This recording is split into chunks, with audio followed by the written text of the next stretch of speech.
Hi YouTube. I would to go ahead and make another video, a follow-up to my video called The Path to Purification that anyone can understand, to just help out a little bit more to explain the system and basically where we're heading or where we can head with this knowledge. And so the first thing that I'd like to talk about is for people that have not, you can either have an addiction or even just be medicated with pharmaceutical drugs or whatever. A lot of people think that once they're put on some type of drug that they have to stay on that drug, or they need much more pills, and it's just constantly going in that way. But basically, that as long as you are prescribed and consistently prescribed that you always feel like you need it, you'll never be quote unquote self-sufficient, and you're always going to be dependent upon the healthcare system and the pharmaceutical system. And so basically, I would encourage anybody that hasn't watched my first video to go and watch that to figure out what's the step to purification. Basically, it's observing your cravings, being honest with what you're craving, and allowing those cravings to rise and pass away. And that is explained more clearly in my first video. But basically, once you start this process, after 2 or 3 days of purifying yourself, and you start feeling better, start going to the gym if you're not already doing that. That's going to increase your purification to a much higher level. The combination of your digital fasting, your fasting from cravings, not from food, but fasting from cravings or whatnot, will allow you to work out, and you're going to get more energy more quickly. After that, then once you start to feel better, I would encourage you to go to your doctor and to ask him, say you have, I know some people in my family that take 10 to 15 pills a day. And so for them, my advice would be to go to your doctor, see which ones that you can remove that are the not as important. So maybe you say you're at 10 pills and the doctor says, well, these 3 you can take off. So you're down to 7 pills and you're feeling a little bit better. You're purifying yourself. You're working out. Go back to your doctor. Go from 7 pills down to 4 pills. Once you go to 4 pills, go down to 2 pills. And eventually the goal should be pill-free. You can do this through purification and through exercise and through dieting and eating correctly. You don't need to be dependent upon the system or the healthcare system itself. So I would make that a point for people that believe that they have to be on these type of pills for depression, anxiety, for whatever they're doing. You have the ability to heal yourself without being dependent upon the system. One of the things I'd also like to say is that for people that believe that there's societal progress or progress in our societies or whatever, it's not true. There is progress only from an individual perspective. We can individually evolve and progress throughout our lives, or we're stagnating. As individuals are progressing, then we can start to see society progressing on a natural level. You can't force progress on a societal level if it's not focused upon purification or self-evolution or independent self-discipline or self-control. But society will naturally fix itself when we are progressing from an individual standpoint. Just as much as you cannot destroy a society, a society that doesn't deserve it from a dharmic perspective cannot be destroyed. It must be infiltrated. The population must be increasing in its negative energy. For example, when the white people, for the lack of a better word, came to the Americas, do you know how that they destroyed or they defeated the Native Americans? They were making them more materialistic, and they were giving them things to be addicted to that they had never been addicted to or they never had access to, such as alcohol or firewater or this type of material or this type of material or this type of substance or this type of addiction or coffee or whatever things. The Native Americans were at a very, very high level in terms of their spirituality, in terms of their lifestyle, and yet they were not fully aware of the process of purification or these things. Otherwise, they could not have been defeated. And so only through pushing these things.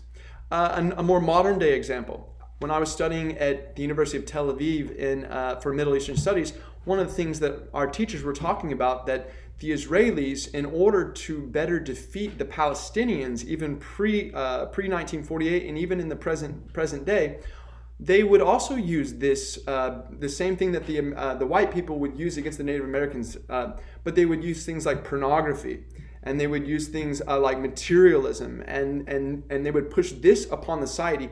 That would actually break down the quote unquote the dharma or the energy level of the population, which would then naturally fall apart from their own influence.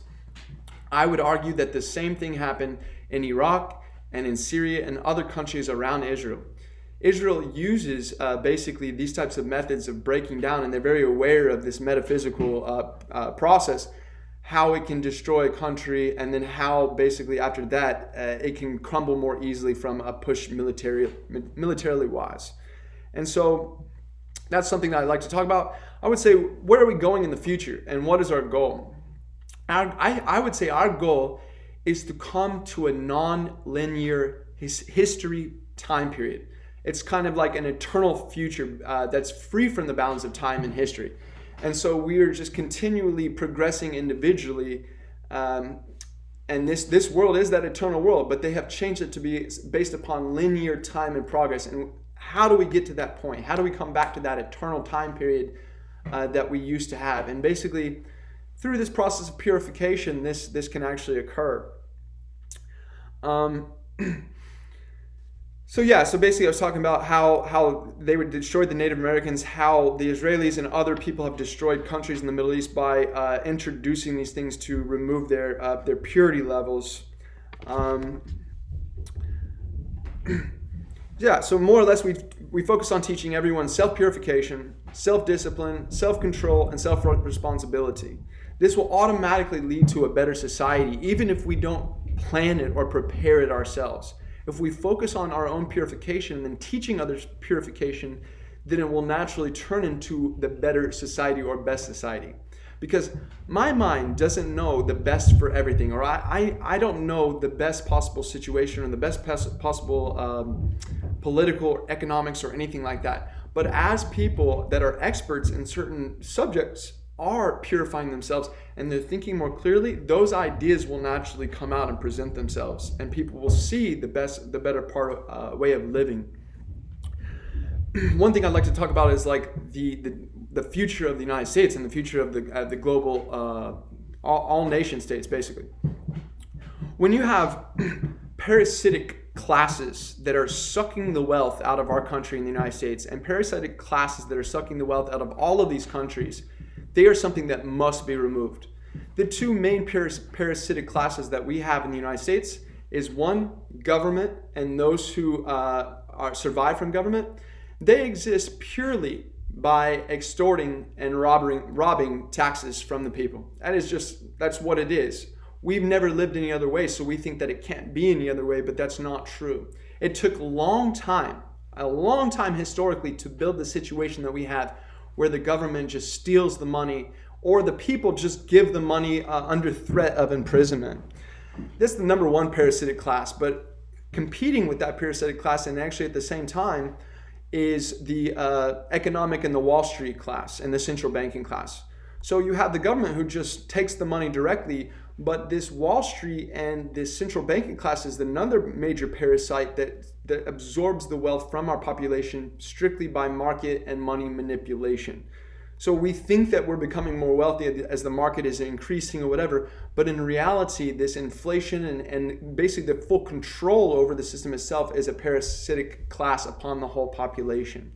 Thus, the future, through the process of purification, through spreading the process of purification, these two parasitic classes must be eventually eliminated. They will be. We don't need them. We have no need for Wall Street. We have no need for this massive government. We have no need for any government at all. Through the process of purification, one becomes much more of I'm self-sufficient. So I don't need anybody to help me in my own pursuit. That comes to a point of anarchy. But anarchy, people are only worried about anarchy because they think everybody's going to go around killing each other. So if you have metaphysics along with anarchy, it becomes metaphysical anarchism, or something I like to call metarchism. And that is the pre-political theory. That is before. That's the way that we used to be at the very beginning of quote unquote time. And over time, that was completely eliminated and everybody became dependent upon government. And so I would say that this is a direction that we're going to happen. Once that starts to occur, there's going to be so many things that are completely obsolete. The military becomes obsolete. So the military would be against this because they like what they have. The police would be obsolete. Prison systems will be completely obsolete. Any type of law or judges or any of this type of system based upon law where the wealthy and the elites of our society are protected and the lower classes are not protected, obsolete. Insurance companies, completely obsolete. Healthcare in all its forms. You might have doctors that are still helping people, but on the whole, there is, if you understand that you are the cause of your own sickness, either you're born into it or you have sickness within this life, then you will understand that you are the cause of it and you can actually heal your own self, specifically people that become sick themselves. So people think that the future is universal healthcare and where we're all going to be dependent upon the state to provide this. But actually, in reality, there's no need to have these massive hospitals, pharmaceutical companies, health insurance, any of this stuff. They'll all be obsolete.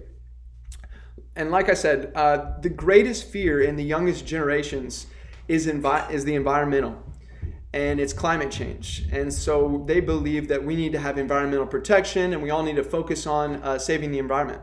But when one understands that purification of the individual and the collective by the individuals affect the global climate, then they will understand that we don't need to worry about the global climate. This is our connection to Mother Nature, is the energy that we have inside of ourselves. It is connected to that. And Mother Nature will, whatever she does, whatever it comes, it's because of a dirty collective energy in the area. So purification naturally solves all environmental problems. A lot of people might say, oh my gosh, you're so full of crap and blah, blah, blah, and I believe all the scientists and it's proven scientists, but they don't know what the hell they're talking about. I'm sorry.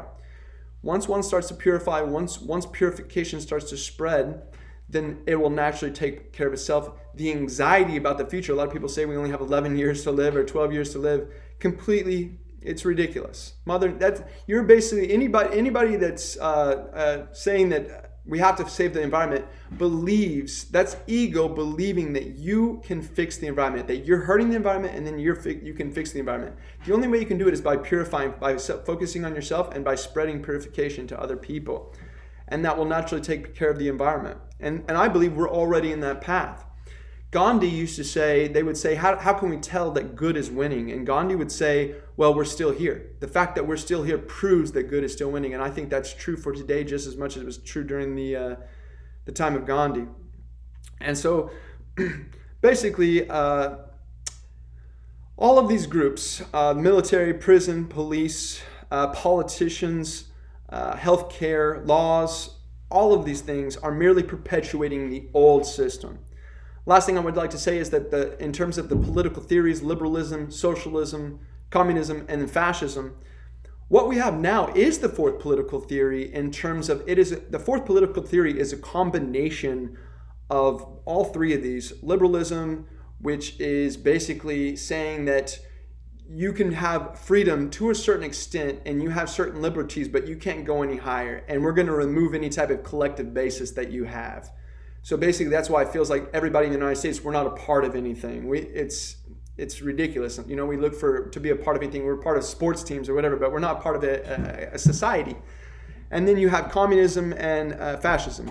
The fourth political theory is what we're living in right now is a combination of all those things, but built upon spycraft. When you add spycraft into this situation itself, to where you have a certain segment of the population, this segment can be 10%, 20%, 30%, 40%, 50%. We don't even know at this moment because anybody that's outside of that cannot see the entire theory itself. But I think the fourth political theory is a combination of all these things mixed with a certain segment of the society that is our quote-unquote spies. I think in Germany this was perfected and then it was moved to the United States afterwards. In Russia you have something similar, but they don't have I would say a global spy operation, but they might. China is the same thing. They have just a combination. Everybody is in on it, and the other ones that are not in on it are not allowed. In the United States, so we have this enormous spycraft along with the fourth political theory. And so basically their thought was we don't want to make everybody a part of the government or everybody a spy. Thus there's no such thing as unpredictability and there's no sense of freedom. If everybody's a part of the system, then there's no semblance of freedom. And so it's basically the people that are not a part of the system versus this fourth political theory. It's a combination of liberalism, communism, and fascism based upon spycraft, where you have a certain amount of the population that is a part of it. And so the political theory that I'm talking about, meta-archism, is the pre-political theory, and it's actually our true nature. And that's actually the direction that we will go. It is this is an inevitable transformation. The goal of the fourth political theory is to make it to where we cannot reach back to our true nature and we cannot find this better time period. And that's what I rebel against by pushing purification. And I would encourage everybody to do the same. So thank you all very much for watching this video. Please continue to fight on, and please continue to watch these videos and spread Blind House Magazine, www.blind.house. I'm going to be doing a lot of new articles on Medium. So if you search Blind House Magazine on Medium, then you'll also find me. So anyways, I just want to say I'm trying to to disconnect myself politically and from analysis and from making these videos, but it's very difficult when something comes along that I think is important to share. And so I'm kind of constantly, I always have a dead man switch, I guess, and I'm always just trying to get things out, and so it makes it more difficult for anything bad to happen to me. Even though if something bad happened to me, I'm totally ready for it. My life has been very tough. I've suffered a lot. Because a lot of people don't like people like me that try to help people to the maximum extreme. I would say anybody that thinks they can bring it, I'm totally ready. And God bless all y'all. Peace.